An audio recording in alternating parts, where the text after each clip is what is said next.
이명박 보셨습니까? 못 봤어요. 리셉션장에서도 앉아 있었고, 예. 그리고 개막식장에도 앉아 있었는데, 리셉션장에는 바로 옆에 장하성 실장이 앉았고요. 카메라에 잡혔었나요? 네. 아, 앉아 있었는데 표정이 굉장히 오만 가지 표정을 짓더만요. 하늘을 쳐다본다거나 겸연쩍은 어떤 표정 이런 거 짓는데, 오른쪽에는 장하성 실장, 왼쪽에는 황영철 의원이 앉아 있더라고요. 네. 근데 불만을 표시한 적이 있대요. 그러니까 이게 메인 테이블이 있잖아요. 문재인 대통령 앉아 있고 정상들 네. 앉아 있는 그 자리에서 외곽으로 빠지니까 불만을 표시한 그런 분이 있었대요. 이명박이. MB가 네. 본인이 자기도 주최를 한 당사자 대통령인데 위치가 너무 일반인들과 섞어놓은 듯한 느낌이었단 말이고, 개막식장에서도 그냥 거의 혼자 독립적으로 부인도 대동 안 하고 앉아 있는 모습 보니까 사람들이 별로 관심이, 우리가 잠깐이라도 저 관심이 조금 없다라는 게 좀 좋은 것 같아요. 반대죠. 관심이 있는데 일부러 아는 척을 안 하니까 혼자 동떨어진 느낌이, 우리는 사실 아니. 예. 일반적으로는 우리가 평창에 이제 좋은 일이 되니까 MB한테 진짜 저거 언제 가나 이러겠다 이제 관심이 좀 없어졌다는 그런 그렇죠. 게 좋은 거고, 현장에서야 다들 MB를 봤겠죠. 계속 의식하죠. 그런데 아이 뭐 굳이 가서 뭐 아는 척하기도 그렇고. 거기에 앉아 계신 분들 가운데 그 야당 당수들 홍준표, 안철수, 뭐 유승민 이런 분들이 추운 곳에 가서 있다 보니까 이제 녹색 모자를 지급하는 게 있나 보더라고요. 그 네. 모자를 그 흔히 말하는 어린이들 빵모자 뭐 이렇게 그 모자를 쓰고 있는데 어찌 그렇게 어리숙해 보이고 추워 보이는지 그 느낌은 지금 현재 야당이 취한 현실과도 같은 그런 느낌이어가지고 상징성이 되게 있었던 것 같습니다. 그 모자를 쓰고 있는데 어찌 그렇게 어리숙해 보이고 추워 보이는지 그 느낌은 지금 현재 야당이 취한 현실과도 같은 그런 느낌이어가지고 상징성이 되게 있었던 것 같습니다.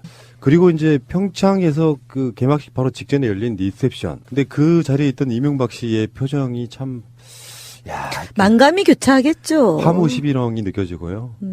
그리고 코앞으로 다가온 검찰 소환에 대한 걱정도 보이고요. 표정이 우리 네. 생각이겠지만 물론. 아니 뭐 네. 저는 본인도 얼마나 착잡하겠습니까. 그리고 지금 제가 원래 저 맞은 사람은 다리 뻗고 자도 때린 맞아요. 사람은 저 잠을 제대로 못 자잖아요. 그렇듯이 본인이 한 죄가 낱낱이 이제 그 백일하에 드러나기 때문에 좀 그렇죠.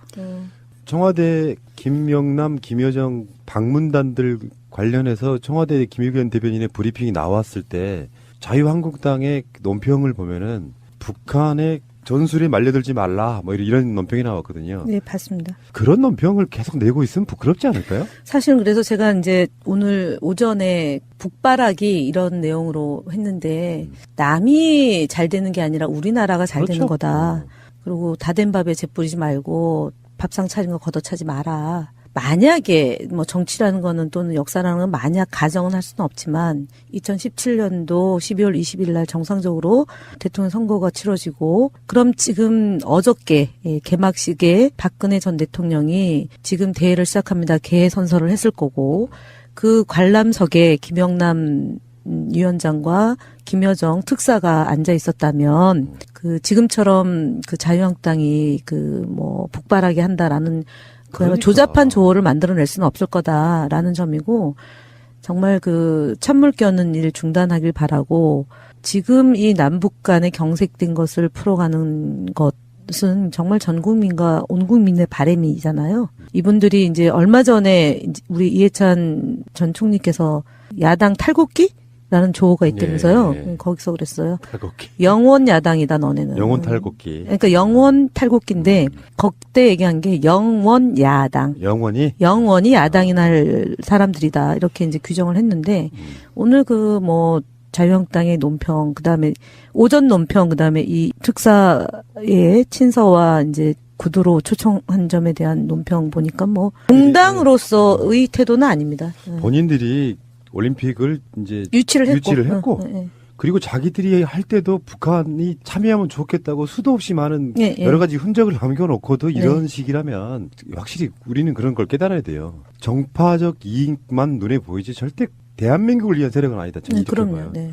뭐 계속 한반도가 없어지는 날까지 계속 남북한은 대립해야 되느냐고 한번 물어보고 싶어요. 그러니까 이제 일본 아베 그다음에 어저께 페슨스의 그 태도 때문에 이제 정말 국민들이 부글부글 하잖아요. 트럼프 대통령이 문재인 대통령하고 정상 통화를 하면서 이제 남북 대화를 진행하고 북미 간의 대화도 진전이 있었으면 좋겠다라고 얘기를 했을 때 트럼프 대통령이 100% 지지한다. 그래서 이 기간 동안에는 한미 군사 훈련을 중단하겠다라고까지 얘기했는데 뭐 우스갯소리에 나오는 게 펜스 부대통령이 저런 발언 행동 때문에 외려 트럼프 대통령의 인지나 지도가 더 높아지고 있는 거 아니냐 이런 얘기까지 나올 지경이니 외교라는 것은 정말 절제되고 정제돼야 되는데 요번에 펜스 부통령의 태도 행동 이것 때문에 백악관에서도 논평이 나오는 거니까 안 맞는 행위를 한 것 같습니다. 외교적으로. 네, 알겠습니다. 올림픽 개막식 보셨죠? 아, 환상적이대요. 네. 그게 어떤 느낌이냐면 우리나라의 이명박근혜 때 좀 IT 기술이 조금 좀 늦어진 측면은 있습니다만 대한민국의 어떤 그런 기술력의 총알을 보는 것 같아요. 그렇죠. 예. 이제 그것이 스포츠만이 아니라 이제는 이런 올림픽 개막식 같은 스포츠 이벤트가 그 나라의 국력을 상징하는 느낌도 좀 있어요. 한국의 브랜드를 알리는 데 있어가지고 최고인 것 같습니다.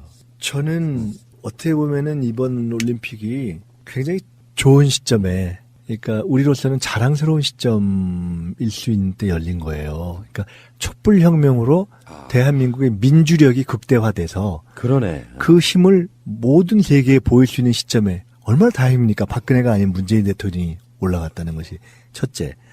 두 번째는 대한민국의 이제 극대화되어 있는 IT력 이걸 또 보인 거 아닙니까?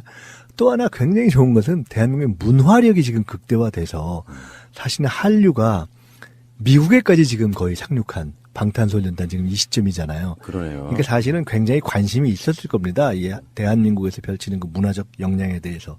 그래서 국민적 정치력으로서의 민주력, 과학기술로서의 IT력, 거기에 이미 전 세계에 상륙한 문화력, 이것이 다 상당한 수준에 있고, 뭐 스포츠 그 자체로서도 우리는 상당 부분 이제 전체는 아니어도 일정한 정상급이잖아요.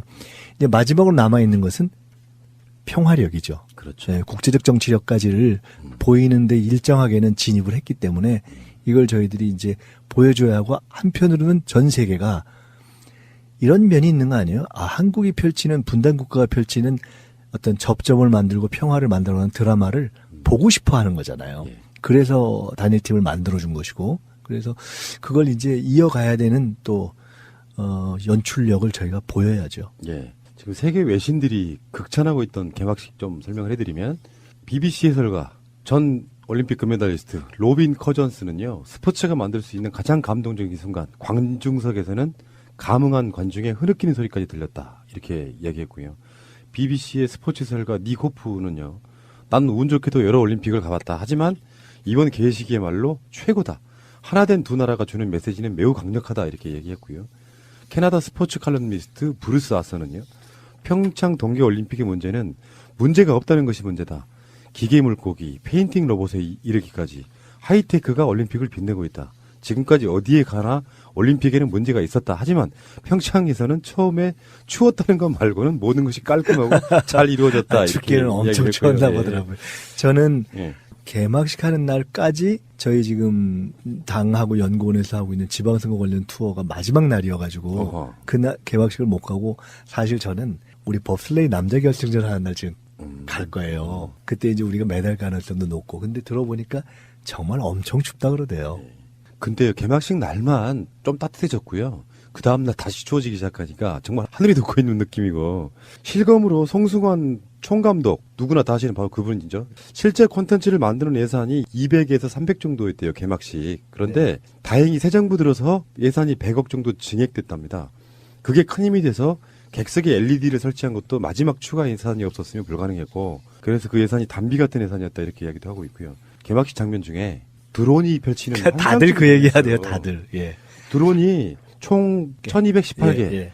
그러니까 저게 뭐지 하는데 하늘에서 드론 1218개가 각종 형상을 만들며 날아온다는 거는 굉장한 상상력인 것 같습니다. 그러니까 다들 그 얘기 하더만요. 나중에 이제 후일담이 나오겠지만 1218개를 컨트롤할 수 있는 무슨 프로그램 내 기기가 있는 걸까요? 아니면 각자 조종한 걸까요? 그러진 않겠죠? 뭔가가 있었겠죠? 그렇겠죠.